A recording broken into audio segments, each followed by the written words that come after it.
आज का हमारा उन्वान है कि अल्लाह वालों की मोहब्बत हमारे काम आ गई। हमारे बिगड़े हुए काम अल्लाह ने उनके सदक़े से बना दिए। ये इंशाअल्लाह आज हमारा उन्वान है। और सबसे पहले अल्लाह वाला किससे कहते हैं, उनकी पहचान क्या है। जब तक किसी चीज़ की पहचान नहीं होती है तो बंदा उसकी हकीकत को समझ नहीं सकता है। हकीकत में हर चमकती हुई चीज़ सोना नहीं होती है। जब किसी चीज़ को कसौटी के अंदर परखा जाता है तो पता चलता है कि असल क्या है और नकल क्या है। तो हमने कुरान से पूछा कि कुरान तो अल्लाह की मुक़द्दस किताब है, तो मुस्तफ़ा अलैहिस्सलातु वस्सलाम पर नाज़िल हुआ है। हमारी इस पुरफ़ितन दौर के अंदर, फितनों के दौर के अंदर कि जहाँ हर बंदा जो है असल और नकल की पहचान कर नहीं सकता है, हम सीधे सादे मुसलमान हैं तो उनकी पहचान क्या है। तो कुरान ने मुझे ये बताया कि सूरह फुरक़ान के अंदर जो है अल्लाह का मैं कलाम हूँ, और यहाँ ये फरमाया है कि वल्लज़ीना यबीतूना लिरब्बिहिम सुज्जदन व क़ियामा, वो जो अल्लाह की याद में अपनी रातें गुजारते हैं अल्लाह के लिए, कभी सजदे में कभी क़याम में होते हैं। तो पता चला कि अल्लाह वाले हमेशा अल्लाह को याद करते रहते हैं, चाहे वो याद अल्लाह की राह में ख़र्च करने से हो, चाहे जो है अल्लाह की मखलूक की खिदमत करने में हो, चाहे जो है अल्लाह की बारगाह में जो है क़याम और सजदे में जो है अपनी रातों को गुजारें।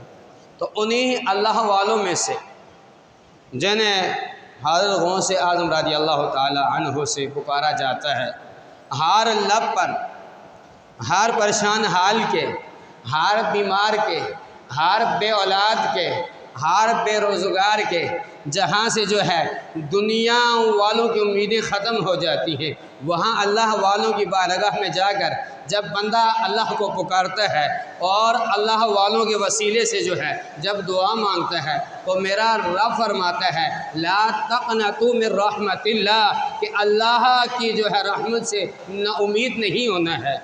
दरिया से पानी ज़रूर मिलेगा, समंदर पर जाओगे प्यास ज़रूर बुझेगी और भूख ज़रूर ख़त्म होगी, मगर बात यह है कि चलने के काबिल हो, पहुँचने के बंदा काबिल हो। अगर दरिया पर खड़ा है, एक बंदा देख रहा है, उसकी आंखें हैं कि पानी चल रहा है, मगर उसके हाथ नहीं है, प्याला उसके पास नहीं है, गिलास उसके पास नहीं है, पिलाने वाला कोई भी नहीं है। वो दरिया को तो देख रहा है मगर देखने से किसी की प्यास नहीं बुझती है। आटा घर में मौजूद है, भूख इंतहाई लगी हुई है, पकाने के असबाब नहीं हैं, भूख कभी नहीं मरती है।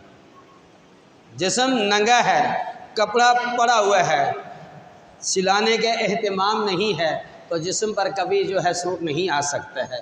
तो कपड़ा लेकर दर्जी के पास जाना पड़ेगा, वहाँ से सिलाना पड़ेगा। जिस्म तो अल्लाह ने दिया है और हर चीज़ अल्लाह ने दी है, मगर दर्जी उस लिबास का वसीला बनेगा। प्यास लगी हुई थी और दरिया को देख रहे थे, कोई लेकर जाने वाला नहीं था, और जब वसीला बना दरिया पर पहुँचे तो अब क्या हुआ, पिलाने वाली अल्लाह की ज़ात थी, जो लेकर गया वो हमारा वसीला बन गया है।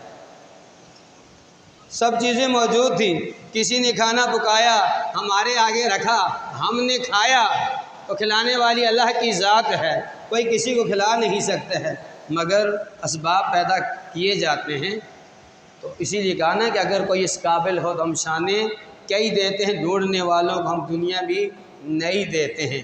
तो इसी तरह से जो है जहाँ हमारे गुनाह, हमारे बदकिरदार जो है गुनाहों से इतने हम डूबे हुए थे और कहीं रास्ता मिल नहीं रहा था, हम भटक रहे थे, चलते चलते जो है किसी ने हमें रास्ता बताया कि देखो ये सीधा रास्ता चल रहा है, यहाँ हर तरफ गुनाह ही गुनाह है, हर तरफ जो है लोग जो है गुनाहों में डूबे हुए हैं, कोई सिरातुल मुस्तकीम का रास्ता बता नहीं रहा है। वो देखो वो अल्लाह वालों की जो है शानें हैं, वो अल्लाह वालों की बस्तियां हैं, वहाँ अहलुल्लाह रहते हैं, अल्लाह के ज़ाकिरीन ज़िक्र कर रहे हैं। वहाँ तक पहुँचो, जो तुम्हारी रूहानी बीमारियां हैं उनका इलाज होगा, तुम्हारी आँखों का वहाँ इलाज होगा। जब अल्लाह वालों की नज़र पड़ेगी तुम्हारी आँखों में वो रोशनी आएगी कि जो रोशनी अल्लाह ने जो है इंसानों को अता फरमाई है। वहाँ पहुँचे, अल्लाह वालों की नज़र पड़ी। एक जानी था, उसको अपना जो है माजी याद आया कि हाँ मैं अल्लाह का नाफरमान हूँ, अल्लाह ने मुझे जिस मकसद के लिए पैदा किया उस मकसद को मैं छोड़ बैठा हूँ। अब वो रोने लगा। उसका आंसू और उसकी आंख और ज़मीन के दरमियान जो आंख से गिर रहा है अभी ज़मीन पर नहीं पहुंचा है। पहले अर्श वाले की रहमत जोश में आई, ऐलान हो गया कि जब मेरे गुनाहगार बंदे, मैंने तेरे सगीरा कबीरा गुनाहों को मुआफ़ कर दिया। तो अल्लाह वालों की मोहब्बत मेरे काम आ गई, मेरे बिगड़े हुए काम सीधे हो गए। ये है अल्लाह वालों की शान है कि अल्लाह वालों के पास क्या मिलता है। मैं तो अक्सर ये कहा करता हूँ कि क्या नहीं मिलता है। मांगने का तरीक़ा हो, जाने का तरीक़ा हो, पहचानने का तरीक़ा हो।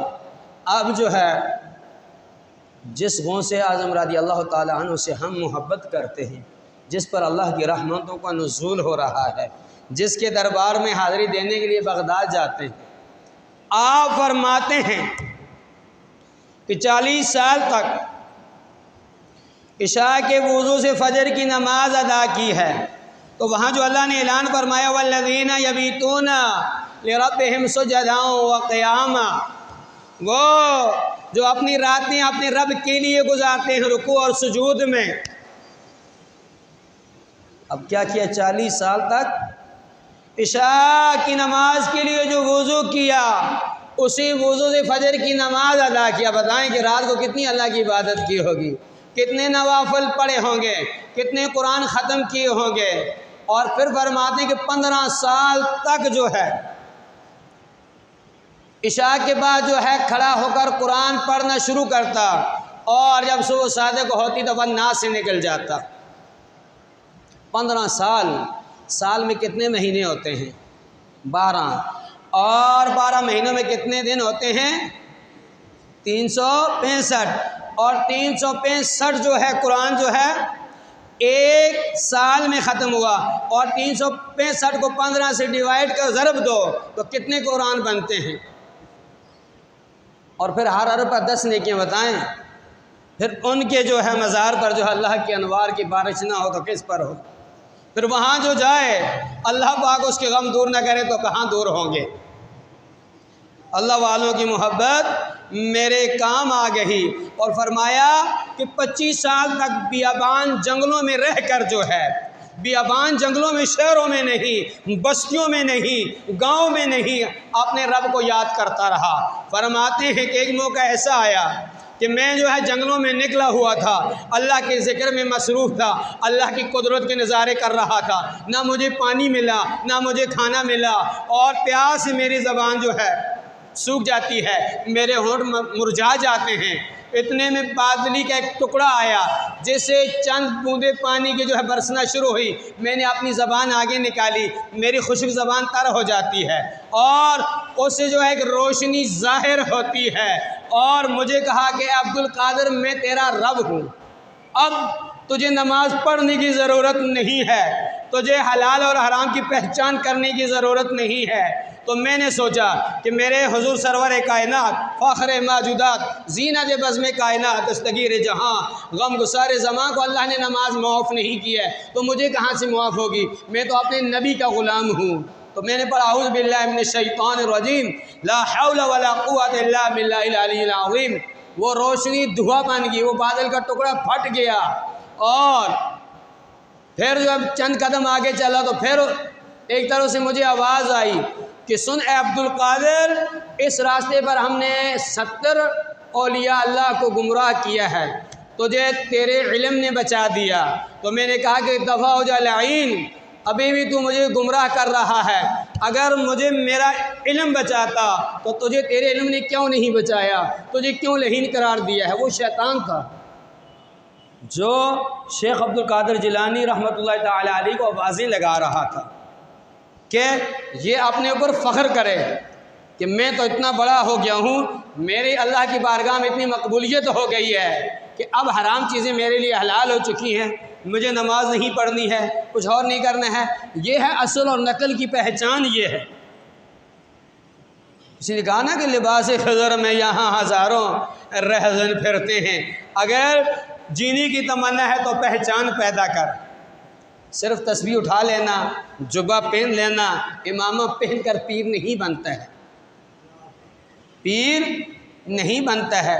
अल्लाह ने ऐसे थोड़े फरमाया कि बंदा नौफल के ज़रिए मेरा कुर्ब हासिल करता है, जिससे मैं बंदे की आँख बन जाता हूँ, ज़बान बन जाता हूँ, कान बन जाता हूँ, हाथ बन जाता हूँ, पाँव बन जाता हूँ। और अल्लाह पाक ने क्यों यहाँ ये तशबीह दी है? अल्लाह पाक तो जिस्म से पाक है, मगर फरमाया कि फिर रोशनी वो रोशनी नहीं होती है जो दुनिया वाले देखते हैं। अरे निगाह मेरे बंदे की होती है, मगर उस आँख के अंदर जो रोशनी होती है वो मेरी रोशनी होती है। मेरा बंदा जब निगाह उठाता है तो मैं पर्दों को हटा देता हूँ। अब हज़रत गौस आज़म रज़ियल्लाहु ताला अन्हु के पास एक औरत अपना बच्चा लेकर आई। हुजूर वाला इसकी तरबियत फरमाएं। पहले पहले माएँ वो होती थी ना, जब बच्चा पैदा होता था तो वो अल्लाह के वली के पास लेकर जाती थी, इसके लिए दुआ करो अल्लाह पाक इसको नेक बनाए, हमारे लिए सदका जारी। आजकल तो अस्पतालों में पैदा होते हैं, पता नहीं है कि वो मुसलमान भी होते हैं जो हाथ लगाते हैं, कौन होते हैं। तो पहले पहले ये होता था कि अल्लाह वालों के पास लेकर जाते थे, वो कानों में अजान भी देते थे, वो अपना लोहा बेदान भी जो है मुंह में डालते थे, अपने हाथ से कोई मीठी चीज़ भी खिला देते थे। वो थे नेक लोग। वो चाहते थे कि जब हम मरें हमारा बच्चा नमाजी हो, हमारा बच्चा मस्जिद में आए। गौस ऐसे थोड़ी बन गए थे। आप सुनेंगे कि गौस कैसे बने थे, उनके वालिदैन कैसे थे। एक औरत आई, 7 साल का बच्चा ले आई, हुजूर वाला इसकी तरबियत करनी है, छोड़ कर चले गई। महीना गुजरा, 40 दिन गुजरे, माँ की मोहब्बत। अल्लाह ने क्यों फरमाया कि मैं अपने बंदे से 70 माओं से ज़्यादा प्यार करता हूँ। 70 बाप नहीं कहा, माँ का बोला। अल्लाह ने क्या फरमाया कि 70 माओं से ज़्यादा मोहब्बत करता हूँ। कि माँ बच्चा जैसा भी हो, चोर है जो भी हो, वो कहती है मेरा बेटा है। माँ कभी फ़र्क नहीं करती है। अल्लाह ने फरमाया कि मैं 70 माओं से ज़्यादा मोहब्बत कर रहा हूँ। लेकर आई, छोड़कर चले गई। ख्याल आया कि क्या कर रहा है, जाकर देखूँ। देखा, आई तो बच्चे की हालत ऐसी है कि बिल्कुल जो है घास का जैसे तिनका होता है ऐसा है, बिल्कुल कमज़ोर हो गया है, चेहरा जर्द पड़ा हुआ है, जौ की सूखी रोटी खा रहा है, वो भी गले में अटक जाती है। तो जब अंदर जो है हज़रत अब्दुल कादिर जिलानी रज़ियल्लाहु ताला अन्हु की बारगाह में गई तो आपने जो है मुर्गी का सालन तनावल फरमा कर हड्डियाँ प्लेट में रखी हुई हैं। बड़े सच्चे लोग थे वो पीठ के पीछे बात नहीं करते थे, वो मुंह पे बोलते थे। तो कहने लगी, एक निगाह जो है अपने बच्चे पर डाली और एक जो है गौस आज़म के चेहरे पर पड़ी।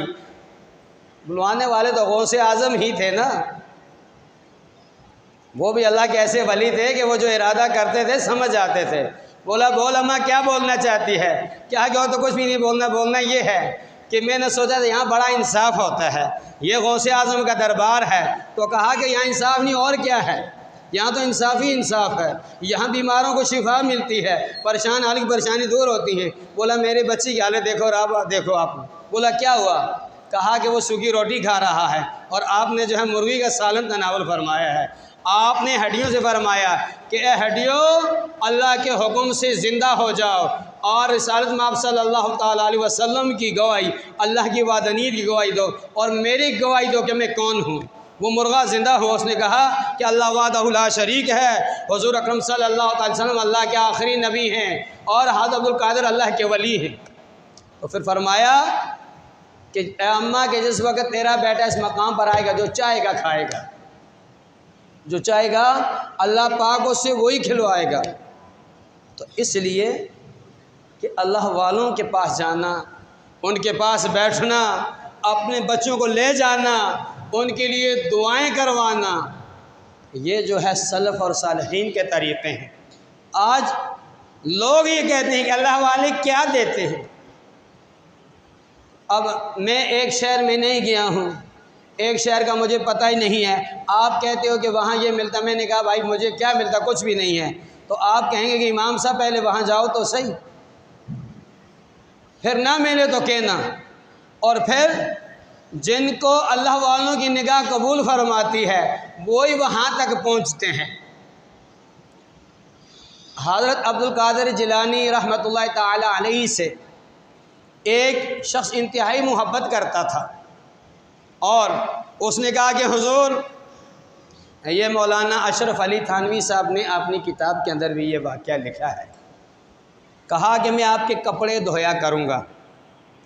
धो लो, अल्लाह वाले थे, किसी को नहीं कि कोई जूती ले आया, कोई खजूर का पानी ले आया, कोई सादा पानी ले आया, कबूल फरमाते थे। वहाँ तो लंगर रोज़ा तकसीम करते थे। ठीक है भाई, कपड़े धोने तो धोना शुरू कर दो। कपड़े धोता रहा, ज़िंदगी गुजरती रही, गौस पा के कपड़े कि जिस लिबास को पहन कर जो है कुरान की तिलावत कर रहा है, जिन कपड़ों को पहन कर जो है अल्लाह की बारगाह में सजदे कर रहे हैं, उस लिबास की भी तो कोई शान होगी। आखिरी वक्त आ गया, दुनिया से चला गया, कब्र में उतारा गया। जब कब्र में उतारा जाता है तो ज़ाहिर बात है मुनकर नकीर आते हैं, सिर्फ 3 सवाल करते हैं वहाँ, बाकी नहीं पूछते तूने नमाज कैसे पढ़ी है, तूने वालिदैनों की खिदमत, ये तो आगे पूछा जाएगा। वहाँ सिर्फ बुनियादी चीज़ें पूछी जाती हैं कि असल में इस इमारत को चेक करना है कि इमारत कितनी मजबूत है, तो वो 3 चीज़ें बुनियाद पर चेक की जाती हैं, रब, दीन, नबी। ये 3 चीज़ें कब्र में उतरने के बाद जो है चेक किया जाता है, इसका ईमान मजबूत है, इसकी तौहीद मजबूत है, इसकी रिसालत मजबूत है या नहीं है। जो यहाँ से भटक गया वो इमारत गिर गई, वो इमारत ख़त्म हो गई। तो मुनकर नकीर आए, धोबी किसका है? गौसे आज़म का है। पूछ रहे हैं तेरा रब कौन है? वो जवाब दे रहा है कि मैं अब्दुल कादिर का धोबी हूँ। क्या बोल रहा है? और सुनो, मैं अब्दुल कादिर का धोबी हूँ। कहा तेरा दीन क्या है? मैं अब्दुल कादिर का धोबी हूँ। कहा कि तेरा नबी कौन है बता? मैं अब्दुल कादिर का धोबी हूँ। जब तीनों सवाल गलत हो जाएं तो फिर ज़ाहिर बात है वहाँ कुछ सज़ाएँ भी होती हैं। मगर जब कमली वाले आका की मोहब्बत जिसके सीने में हो, जिसके हाथों में जो है अल्लाह वालों का दामन हो, वो कभी मायूस नहीं होता है, वो कभी नाकाम नहीं होता है। वहाँ कामयाबी ही कामयाबी हो जाती है। वहाँ रिसालत के नूर जगमगाते हैं। फरिश्ते ने जब खींचा दुरा कि मारूं, अल्लाह पाक की रहमत जोश में आई, आवाज़ आई कि फरिश्तों रुक जाओ, क्यों मार रहे हो? कि अल्लाह हमें से पूछ रहे हैं कि तेरा रब कौन है, तेरा दीन क्या है, तेरा नबी कौन है। ये तीनों सवाल में कह रहा है कि मैं अब्दुल कादिर का धोबी हूँ, हमने ऐसी मैयत देखी नहीं है। तो मेरे रब ने फरमाया कि सुनो, अब इसका अकीदा मैं तुम्हें बता रहा हूँ। क्या फरमाया? कि इसका अकीदा मैं तुम्हें बता रहा हूँ। अरे निगाह वली में वो तासीर देखी, बदल दी हज़ारों की तकदीर देखी। जहाँ जहन्नम में रहा था मगर चला गया जन्नत में, अल्लाह वालों की मोहब्बत मेरे काम आ गई। तो रब ने फरमाया ये कह रहा है कि जो अब्दुल कादिर का रब वो मेरा रब, जो उसका दीन वो मेरा दीन, जो उसका नबी वो मेरा नबी। तो अब तुम ये बताओ कि अब्दुल कादिर का रब कौन है और अब्दुल कादिर कौन थे? गौसे आज़म कौन थे? जब उन्हें कब्र में उतारा गया, यही फरिश्ते आए जिन्हें मुनकर नकीर कहते हैं। पूछा कि बता तेरा रब कौन है? कहा कि मुझसे पूछते हो कि तुम आरज़ से फ़र्श पर आए हो, जिसने तुम्हें भेजा है तुम उसको नहीं भूले हो, और मैं 2 गज़ ज़मीन के नीचे आकर मैं अपने रब को भूल जाऊंगा। कि जिसकी सांसें अल्लाह के लिए, जिसकी निगाहें अल्लाह के लिए, जिसकी समातें अल्लाह के लिए, जिसका उठना अल्लाह के लिए, जिसका चलना अल्लाह के लिए। तो फिर क्यों ना कहना पड़े कि जिसने 40 साल तक जो है इशा के वज़ू फजर की नमाज़ पढ़ी हो, क्या अपने रब को भूल सकता था? जिसने 25 साल तक जो है बियाबान जंगलों के अंदर जो है अपने रब को याद किया और 3 साल तक जो है दरख्तों के पत्ते खाकर और सूखी घास खाकर अपने रब को याद किया हो, जिसने 15 साल तक जो है इशा की नमाज के बाद जो है फजर तक एक कुरान मुकम्मल पढ़ा हो, वो कहाँ अपने रब को भूल सकते थे। फिर जिसके वालिदैन वो हों तो जो आपने सुना और सुनोगे तो फिर अल्लाह पाक उन्हें वो मकाम अता फरमाता है। फिर दुनिया वालों में वो दर्जात होते हैं, वो बुलंदियां होती हैं कि लोग देखते रह जाते हैं। ज़ाहिरी तौर पर ज़मीन पर चलते हैं मगर वो ज़मीन पर नहीं चलते हैं बल्कि ज़मीन उनके लिए समेट दी जाती है। वो जब निगाह उठाते हैं तो अल्लाह पाक हिजाब हटा देता है। अल्लाह वाले बन को तो देखो, अल्लाह की तरफ आकर तो देखो, सजदा करके तो देखो। हर चीज़ का एक नशा होता है, हर चीज़ का एक इश्क होता है। किसी नमाजी का जो है नमाज पढ़ने वाला हो और यकीनन पाबंदी करता हो, असर की नमाज का वक़्त जा रहा हो तो फिर अली की निगाह से पूछो, शेर खुदा से पूछो और अबू बकर सदीक से पूछो कि अली चेहरे रसूल को देख रहे हैं, कभी सूरज को देख रहे हैं कि यहाँ जो है अदब मुस्तफ़ा है, पूरी कायनात जहाँ मेरी गोद में है मगर सूरज डूब रहा है। अरे असर का जो जाम मैंने पीना था वो जा रहा है, मेरे जिस्म में बेचैनी हो रही है और हरकत नहीं करते हैं। आँख से आंसू निकला, गिरा रसूल पाक के चेहरे पर गिरा। पूछा अली मसला क्या है? या रसूल अल्लाह मेरी असर की नमाज कज़ा हो रही है। वो भी इल्म का शहर और जिसका दरवाज़ा फरमाया कि अली है। अल्लाह दरवाज़ा भी तो आज सोच रहा था ना कि आज जो है ना किसी को मनाना हो तो कायनात वालों में देखे कि अदब रसूल क्या है, इश्क़ मुस्तफ़ा क्या है, कि सिरातुल मुस्तक़ीम पर आना क्या है, नमाज का नशा क्या है, खाना काबा को देखना क्या है, अल्लाह को याद करना क्या है। तो रसूल पाक ने फरमाया कि अली कज़ा पढ़नी है या अदा पढ़नी है। अली झूम उठे कि आका ग़ुलाम आपका नमाज कज़ा पढ़ूँ तो कायनात क्या कहेगी, कायनात क्या कहेगी। तो रसूल पाक ने ये तो नहीं फरमाया कि भाई शरीयत तो हुक्म ये है कि जब नमाज का वक़्त निकल जाए तो नमाज कज़ा होती है, अदा नहीं होती है। बोलो ना क्यों खामोश हो, कज़ा ही पढ़नी पड़ती है, अदा नहीं होती है।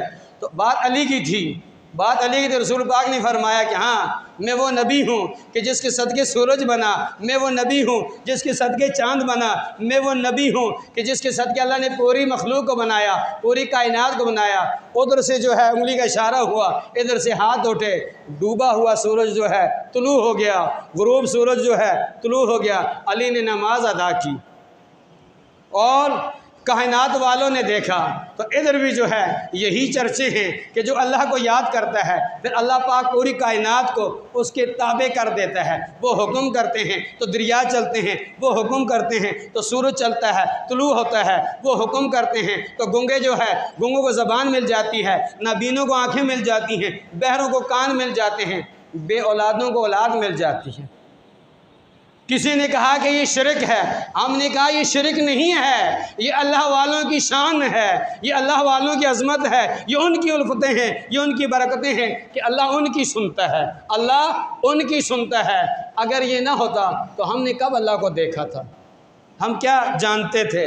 तो अल्लाह पाक जो है अपने बंदों के सदक़े से जो है गुनाहगारों के गुनाहों को मुआफ़ फरमाता है। उनके सहारा जो है बे औलादों को जो है अल्लाह पाक औलाद अता फरमा देता है। तो ये सब अल्लाह वालों का मकाम है। अल्लाह पाक हम सब को अमल की तौफीक अता फरमाए और अल्लाह वालों से सच्ची और पक्की मोहब्बत नसीब फरमाए। यही दुनिया में मोहब्बत, यही कब्र में मोहब्बत, यही जो है हशर में मोहब्बत हमारे काम आएगी। सुबहानक अल्लाहुम्मा व बिहम्दिका अशहदु अल्ला इलाहा इल्ला अंता अस्तगफिरुका व अतूबु इलैक। फ़कीराना आए सदा कर चले, अहले ज़िक्र खुश रहो हम दुआ कर चले। व आखिरु दावाना अल्हम्दुलिल्लाहि रब्बिल आलमीन।